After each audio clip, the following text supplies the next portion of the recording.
शिव गाथा कहानी, शिवलिंग पूजन का महत्व। ऐसा माना जाता है कि इस कलयुग में भगवान शिव साक्षात विद्यमान हैं और उनकी आराधना और पूजा करके कुछ भी पाया जा सकता है।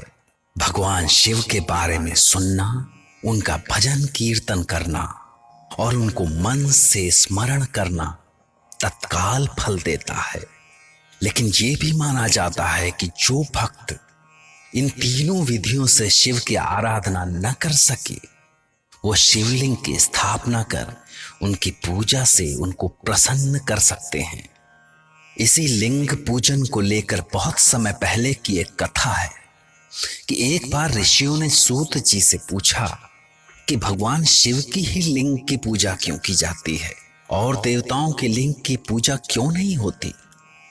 आखिर शिवलिंग की पूजा और शिवरात्रि का संबंध क्या है।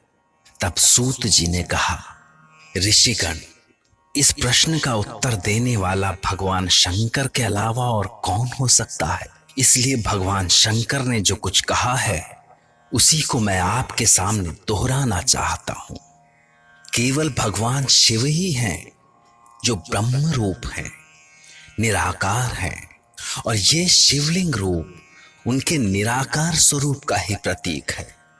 इस शिवलिंग के पीछे की कथा भी मैं आपको सुनाता हूं। एक बार की बात है कि ब्रह्मा और विष्णु में आपस में विवाद हो गया कि हम में से कौन श्रेष्ठ है। धीरे धीरे इस छोटे विवाद ने बहुत बड़ा स्वरूप ले लिया। सारे देवता लोग इस भयंकर विवाद से व्याकुल हो गए कि इसका अंत कैसे हो। तब उन सब ने मिलकर निर्णय लिया कि इसका निराकरण भगवान शंकर ही कर सकते हैं। इसलिए सभी कैलाश पर्वत पर जाकर भगवान शंकर की आराधना करने लगे। तब भगवान शंकर अपने ध्यान से बाहर आए और उन्होंने देवताओं से उनके वहां आने का कारण पूछा। देवताओं ने उन्हें ब्रह्मा और विष्णु के विवाद की बात बताई। इस विवाद की बात सुनकर शंकर तुरंत वहां पहुंचे जहां पर यह विवाद चल रहा था। भगवान शंकर ब्रह्मा और विष्णु के बीच अग्नि स्तंभ के रूप में प्रकट हो गए। उस अग्नि स्तंभ में इतनी ऊंचाई थी कि उसका कोई और छोर भी ढूंढना मुश्किल था। ब्रह्मा और विष्णु ने उसका और छोर जानने का बहुत प्रयास किया, पर उन्हें इस ज्योतिर्मय लिंग का न आदि पता चला और न अंत। उस ज्योतिर्लिंग के सामने स्वयं को इतना छोटा पाकर विष्णु और ब्रह्मा का घमंड चूर चूर हो गया, पर वे समझ नहीं सके कि ये अनंत स्वरूप आखिर है कौन। पर तभी ब्रह्मा और विष्णु को उस ज्योतिर्लिंग से ओंकार की ध्वनि सुनाई दी। इस ध्वनि को सुनकर वे दोनों जान गए कि ये लिंग साक्षात शिव का ही स्वरूप है और उन्होंने शिव को प्रणाम किया, उनकी पूजा की। तभी भगवान शिव वहां प्रकट हुए। उन्होंने कहा कि आज का दिन बहुत महान है और आज की ही ये महान तिथि महाशिवरात्रि के नाम से विख्यात हो मेरे लिए परम पूज्य होगी। आज के दिन जो भी मेरी पूजा करेगा उसे मनवांछित फल की प्राप्ति होगी। उसी दिन से महाशिवरात्रि के पर्व पर शिव के भक्त उनका पूजन करके पुण्य प्रसाद प्राप्त करते हैं। ओम नमः शिवाय।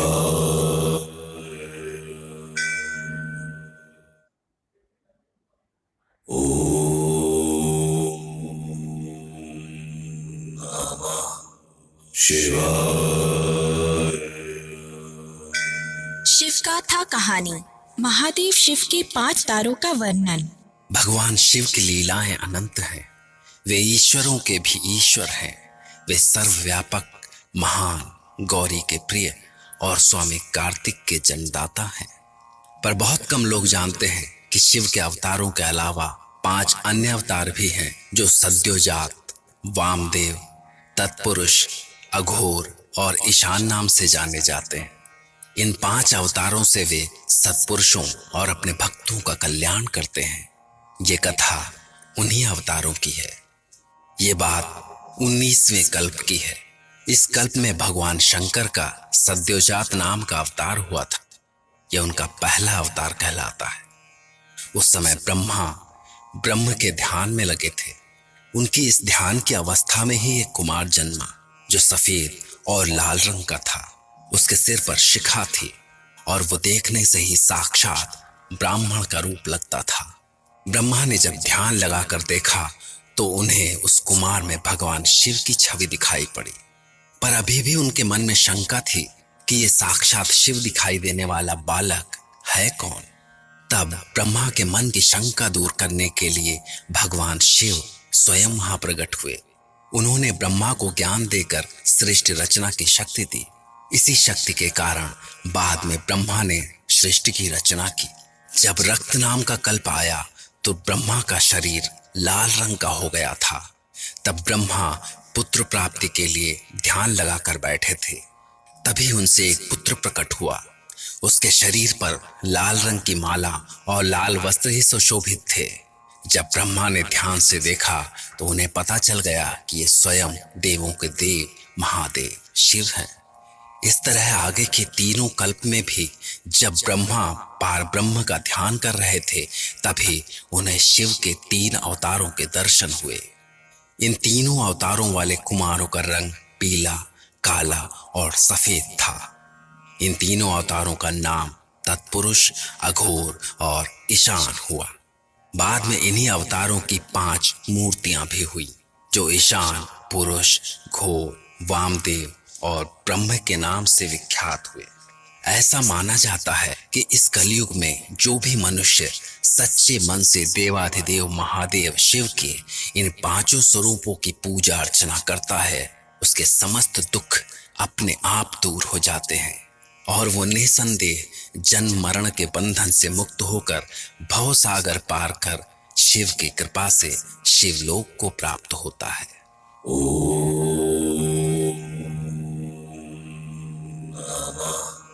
शिव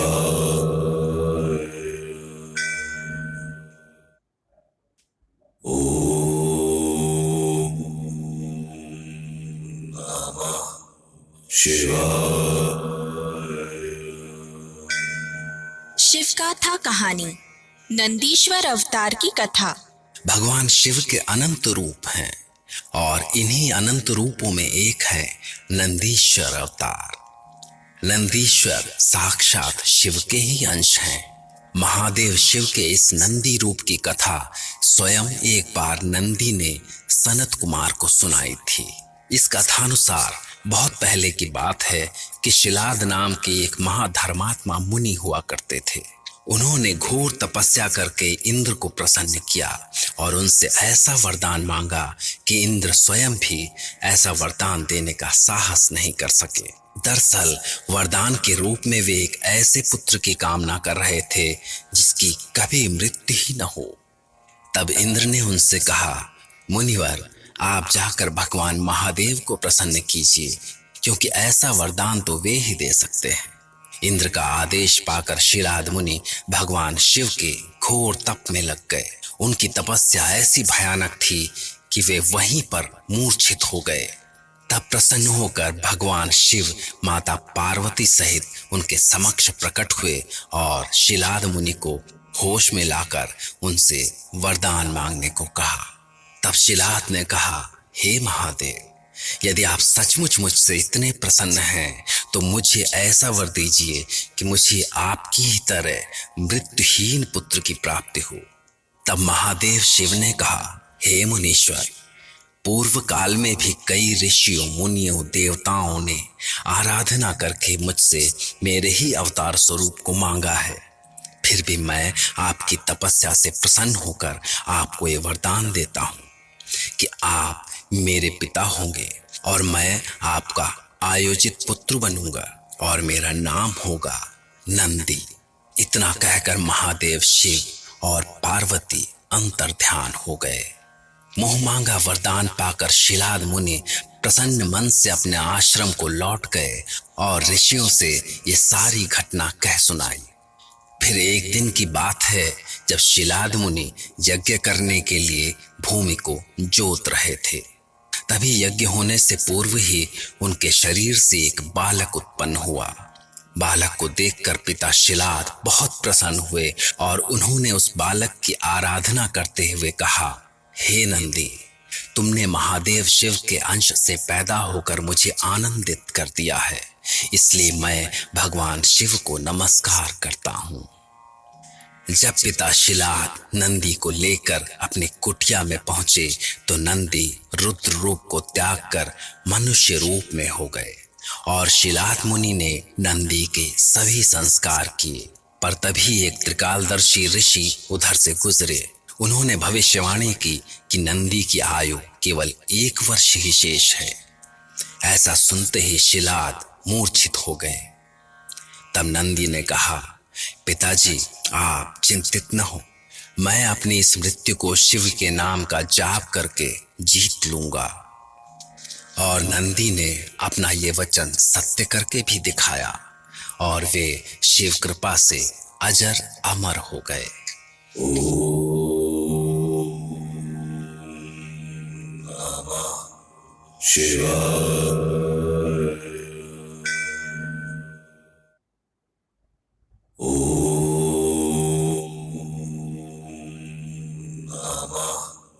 शिवाय।